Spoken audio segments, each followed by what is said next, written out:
à tous, j'espère que vous allez bien. Donc dans cette petite vidéo, on va présenter le développement de cette application ou de ce mini-projet de C++ qui contient 4 classes. La classe personne, qui est la classe mère, les 2 classes enseignants et étudiants et la classe enseignant vacataire. On voit que les 2 classes enseignants et étudiants, ils héritent de la classe mère, la classe personne, et la classe enseignant vacataire, elle hérite en même temps de la classe enseignant et la classe étudiant. Et de base, elle hérite de la classe personne qui est la classe mère. On voit clairement que les classes, ils ont des attributs qui sont différents, mais ils ont des méthodes qui sont pareilles.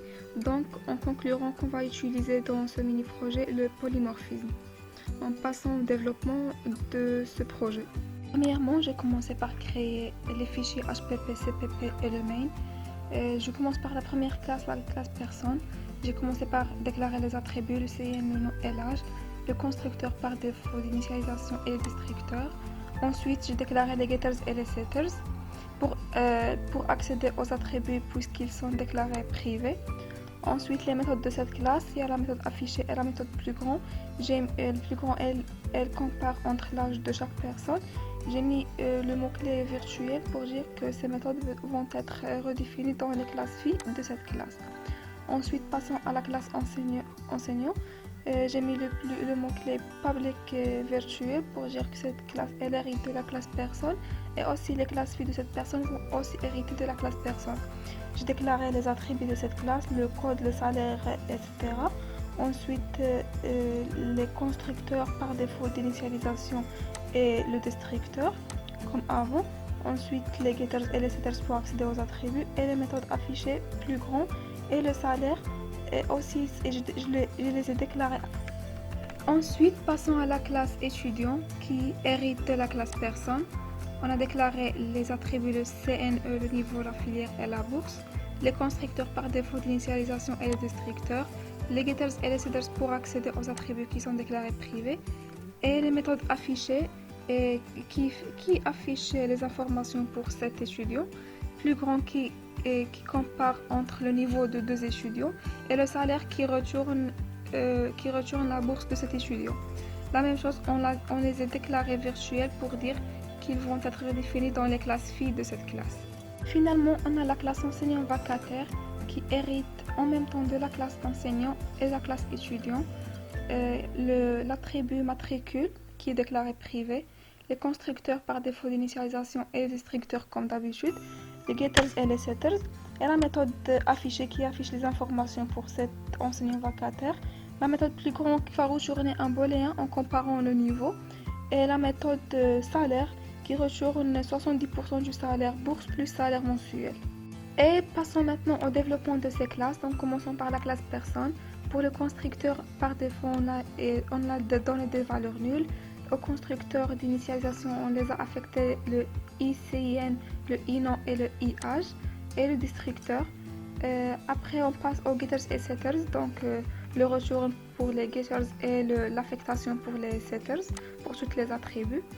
Et les méthodes, premièrement la méthode affichée qui affiche les informations nécessaires et la méthode plus grande qui compare entre l'âge de deux personnes.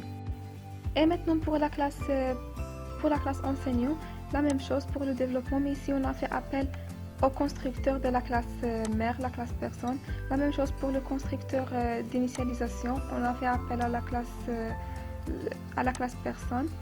Et le destructeur, les getters et les setters, la même chose, le retourne pour les getters et l'affectation pour les setters. La méthode affichée qui affiche les informations, la méthode plus grande qui compare entre 2 enseignants et le salaire qui calcule le salaire de chaque enseignant.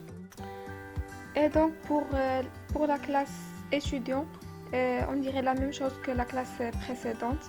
Vous trouvez plus de détails dans le rapport. Maintenant, passons à la classe enseignant vacataire.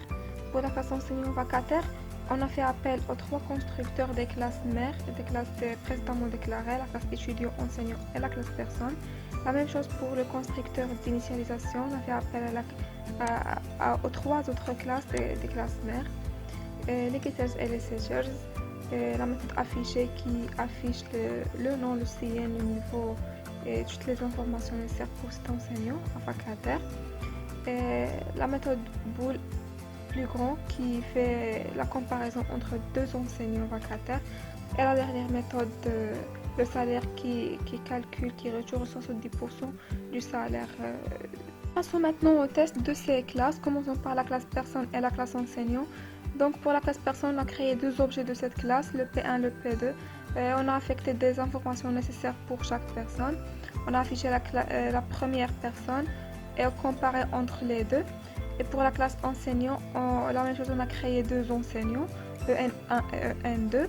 On a affiché le premier enseignant, comparé entre les deux et affiché le salaire du deuxième.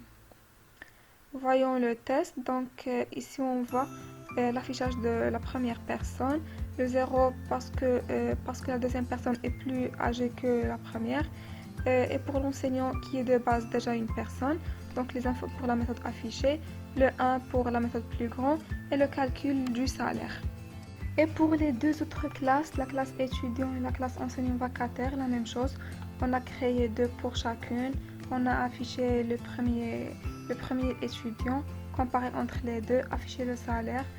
Ensuite, on a créé deux enseignants vacataires, affiché le premier, comparé entre les deux et voir le salaire du premier. Donc, pour le test, on voit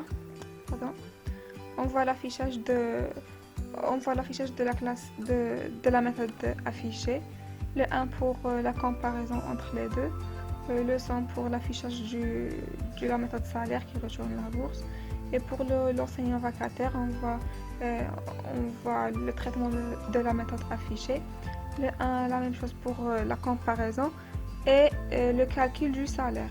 Et maintenant, on a créé un tableau mixte de 3 personnes. Une personne qui est un enseignant vacataire et un étudiant. On a parcouru le tableau et l'affiché et affiché les données de chacun de cet élément de ce tableau avec une boucle for. Donc voyons le test. Voilà, on voit clairement qu'il a affiché toutes les informations pour l'enseignant, pour l'étudiant et pour l'enseignant vacataire.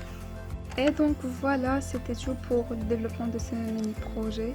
Et merci.